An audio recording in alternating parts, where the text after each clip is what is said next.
السلام علیکم ورحمۃ اللہ۔ میری بہن جی، سوال آپ کا کہ آپ کی بہن کو کینسر کا بتایا جا رہا ہے۔ سب سے پہلے تو اللہ تعالیٰ سے دعا ہے کہ پروردگار ہماری بہن کو شفائے کاملہ عاجلہ عطا فرمائے۔ اسأل اللہ العظیم رب العرش العظیم ان یشفیہا۔ چلیے آگے بڑھنے سے پہلے چینل سبسکرائب کر لیں، بیل آئیکن دبائیں اور ویڈیوز کو لائک دوسرا کریں۔ جو آپ نے کہا نا کہ اقبال سلفی پنڈی والے نے کہا اب اس وقت وہ اسلام آباد میں شفٹ ہو چکے ہیں کہ کینسر کا مریض میں چھپکلی کو مارنا مجرب ہے۔ اسے کہتے ہیں سوال مولی تے جواب چنا۔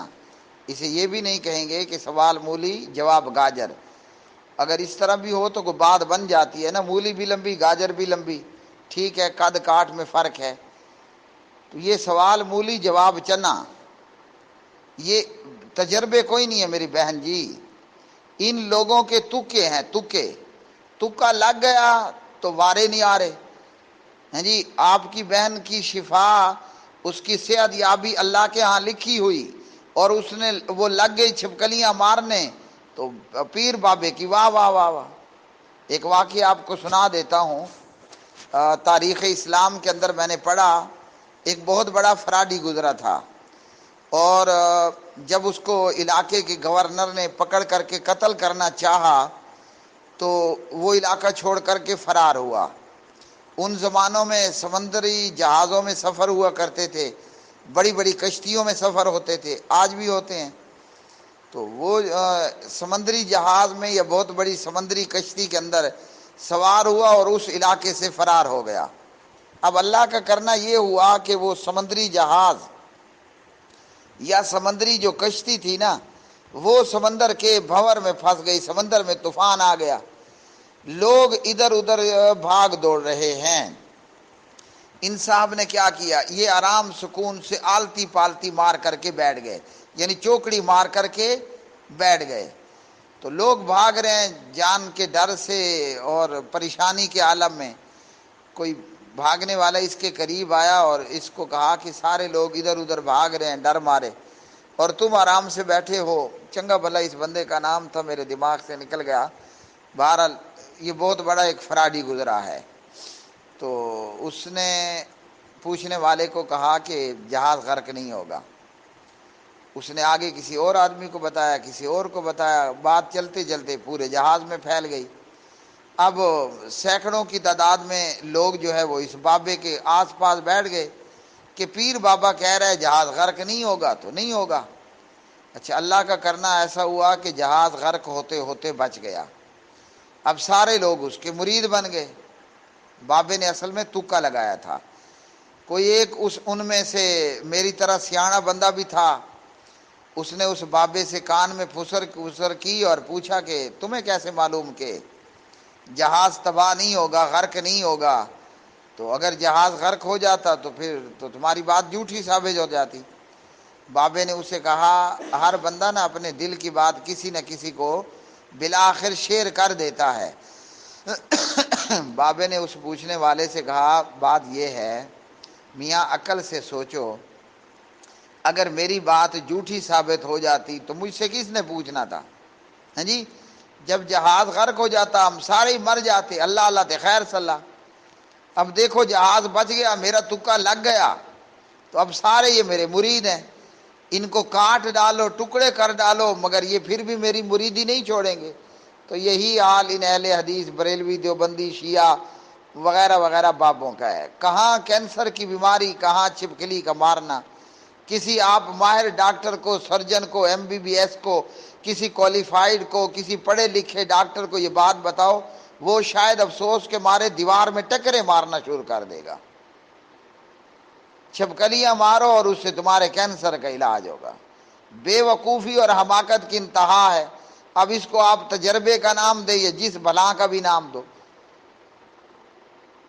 اگر آپ کا مریض ہو گیا ٹھیک، کمزور ایمان کے لوگ کہیں گے سبحان اللہ جناب، بڑی کرنی والا بابا ہے، اور اللہ نہ کرے ہم سب نے مرنا تو ہے نا، ہاں جی، آج مریں یا کل مریں یا اگلے ہفتے میری موت ہو، مرنا ہے۔ بندہ مر گیا، کون پوچھے گا اس اقبال سلفی کو؟ ہر بندہ، آپ کی فیملی کے لوگ وہ اپنے پیارے کی جدائی پر پریشانی میں، افسوس میں ہوں گے۔ آپ نے کسی کو نہیں کہنا کہ اقبال سلفی نے ہمیں یہ کہا تھا۔ ہاں، آپ کا مریض چھپکلیاں مارنے سے بچ گیا، آپ نے پورے ملک میں ڈھنڈورا دینا ہے، ڈھول پیٹنا ہے کہ اقبال سلفی پنڈی اسلام آباد والے نے کہا چھپکلیاں مارو، کینسر کا مریض تندرست ہو جائے گا۔ یہ حال ہے ان لوگوں کا۔ چھپکلیاں مارنے کے ساتھ کینسر کا کوئی علاج نہیں ہے، نہ یہ دوا ہے نہ یہ دعا ہے، یہ محض تکا ہے۔ نبی پاک علیہ الصلوۃ والسلام نے فرمایا اللہ تعالیٰ نے ہر بیماری کی دوا بھی نازل کی ہے، دعا بھی ہے۔ دوا یہ ہے کہ آپ اچھی لیبارٹری سے چیک اپ کرواؤ، اچھے سے اچھے ڈاکٹر سے علاج کراؤ، اس کی زندگی ہوئی تو انشاءاللہ وہ نکل آئے گی بیماری سے، لڑ کر کے بچ جائے گی۔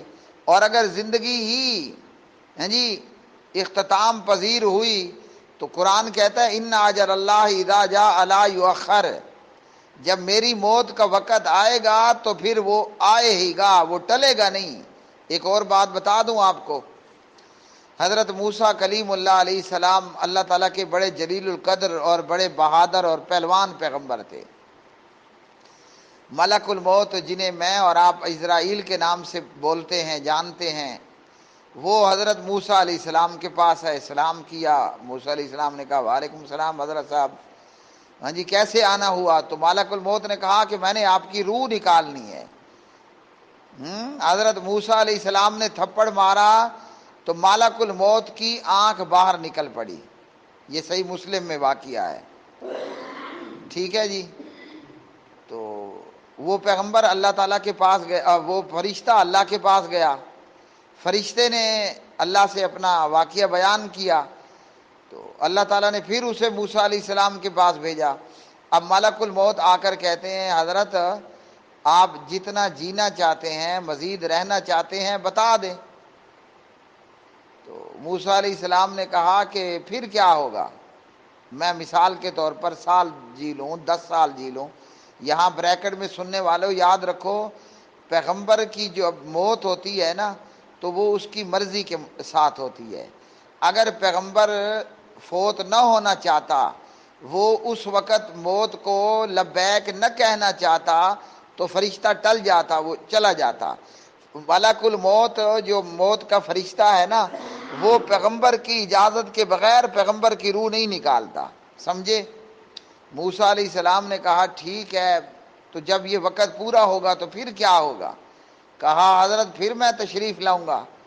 اب میں بریکٹ میں اپنے الفاظ میں کہہ رہا ہوں، آپ میری آنکھ نکالیں، میرا دانت توڑیں، میں دوبارہ آپ کی خدمت میں حاضر ہو جاؤں گا، پھر آپ سے اجازت چاہوں گا، اجازت ہے روح نکال لوں۔ تو حضرت موسیٰ علیہ السلام نے کہا میاں آئے ہو تو پھر خالی ہاتھ کیا واپس جانا؟ جب کل بھی مرنا ہے، آج بھی مرنا ہے، تو خالی ہاتھ مت جاؤ، لے جاؤ پھر۔ ہمارے پیارے نبی علیہ السلام کو بھی اختیار دیا گیا تھا کہ آپ نے ابھی دنیا میں رہنا ہے تو رہ لیں، اور اگر آپ نے چلنا ہے تو چلیے، ہم آپ کے لیے آ چکے ہیں۔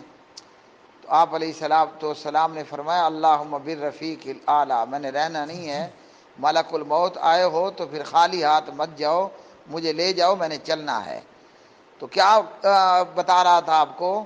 قرآن کہتا ہے ان اجل اللہ اذا جاء لا یؤخر، موت کا کوئی توڑ نہیں ہے، بڑھاپے اور موت کا کوئی علاج نہیں ہے، ہر بات کی دوا ہے، مگر بڑھاپے اور موت کی دوا اللہ نے نازل نہیں کی ہے۔